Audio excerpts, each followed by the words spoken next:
Today I want to show you 3 super underrated Bluebeam tips that will save you hours in the long run. Let's dive into it. All right, the first one that I want to show you is the nifty page label command. And this is really important because I see people compiling their plan sets, they look at the thumbnails, and the thumbnails aren't really corresponding with the sheet number and the sheet name. Well, there is a magic way to label these thumbnails or the page labels by specific regions of your plans. Let me show you what I'm talking about. So if you go up here to the thumbnails, and if you're not seeing thumbnails, you can always right click, show. But in here, I am showing thumbnails because it's blue. Now, if you go right up to here to create page labels, if you click it, it's going to ask you different options. Do you want to do it by bookmarks or do you want to do it by page region? Well, in this case, I want to create the labels from a region on the page. So I'm going to select page region. Since my cover sheet's a little bit different than all my other sheets, I'm only going to do this through 2 through 24. Now it's going to ask me to select my page region right here. And I'm going to zoom in to a region all the way down here. And I'm going to highlight this area right here. So that's going to be my first region. Now the beauty of this is you can select more than one region. So I'm actually going to select in here, I'm going to do a space, add a little dash, and I'm going to add another region right here. I'm going to zoom out a little bit, and I'm going to select this entire region here to get the sheet title. Now that I have my region selected, I can press OK. And now I'm done with the command and I'm going to press OK and watch all of these pages instantly get changed to the right sheet number and sheet name. Usually it's faster than this. And voila, we have renamed our sheets appropriately.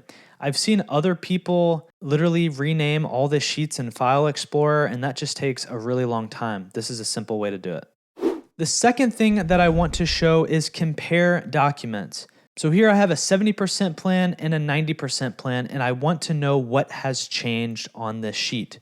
So in order to do that, I can go up to Document. I like to do Overlay Pages. Compare Documents is a little bit different. I don't love it as much as Overlay Pages because Compare Documents does these interesting little rev clouds, whereas Overlay Pages, I can select different colors and overlay them, and I'll show you why I like it. So let's do overlay pages. Now this is the dialog box. So I can choose whatever color I want. The 90% in this case could be red, or I could select, whatever color my heart desires. And I want to compare it to the 70% plan. So where do I even add it? Well, one thing that you can do is go over here to add files. You see this plus icon. It's already showing the plans that I have open, or you can also add files or add open files. In this case, I already have the 70% plan open, so I'm going to add it. Notice how we've populated our plans right here, and you can even put these documents on a different layer. I have a 90% layer and a 70% layer. Already, I can see the clear differences, which is already awesome. So I'm going to press OK. Now it has created an entire overlay PDF that shows the major differences. It looks like we've added some accessibility details. It looks like all of the keynotes have changed. We've added some plan notes. Our title has kind of changed a little bit. We've added some red clouds. I mean, a lot has changed from this plan.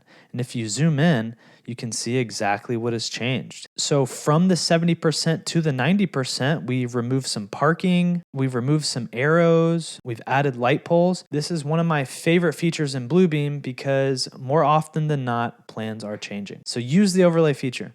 Now, the third one that I really love is the Markups List, and I do not think the Markups List is utilized enough, and I'll show you what I mean by that. So let's say you're a project manager, you're making a whole bunch of comments. I put one on this sheet, and then I put maybe a couple on this sheet. Well, you can go to a markups list, and the markups list has an entire summary of markups that you've generated. And what I love about this is you can filter between all different types of markups. As we're looking at this now, I have 22 different white rectangles because I'm boxing some things out here. And then I have my 2 text boxes. It clearly shows the different markups. It shows the author, and it shows the date at which I put this. Now, one really cool thing is, let's say you just went through the entire plan set and you marked up a whole bunch of stuff and you're like, man, all those really don't even apply. Well, Well, you can shift select all the ones that you really don't want anymore. You can right click and do delete or whatever you want with it. You can change the properties of that text box. You can set statuses, and I'll get to that in a second. And you can even create a legend, which I never really do, but I'm interested, so why not? Okay, you can create a legend. It shows how many markups I've had. I don't know if that's useful, but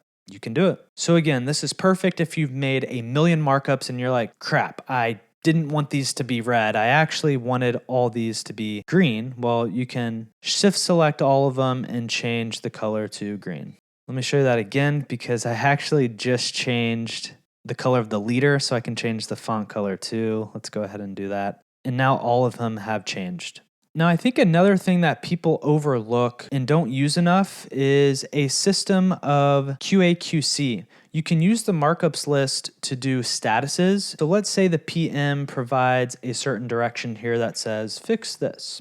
Well, in the old school days, you would come up here and you would do a little highlight and you would do this and say it's good, which is totally fine. If that's your system, that's perfect. But Bluebeam has functions in here that can help you keep track of markups, especially really huge projects. And Markups List is a good way to keep track of those status. So right here, I have the fix this text box selected, and I can actually change the status in here to completed. So let's say a CAD designer or someone else comes in here and they said, well, I completed this. Nothing happened to this text box, the status just changed. However, one really cool thing that you can do is you can program these statuses. Let me show you how to do it. So you go up here to status, this column, you see these little gear icons. We'll go to manage status. So here you have these different state models. This is my review model, and I have my different states. So you can change completed to a different color if you want to. How you can do this is you can go to modify over here and you can change the color to, let's say, orange. Orange means completed. It's almost there. Then I can change accepted to green. So let's do okay, select. Now watch what happens when I double click into here and press completed again. It now changes the markup to orange. Let's say the PM comes back and finally accepts it. Let's see what happens. Now it is green. This gives you a process to understand how markups were completed. You don't have to do this, but I think it is good housekeeping and a good QA/QC practice.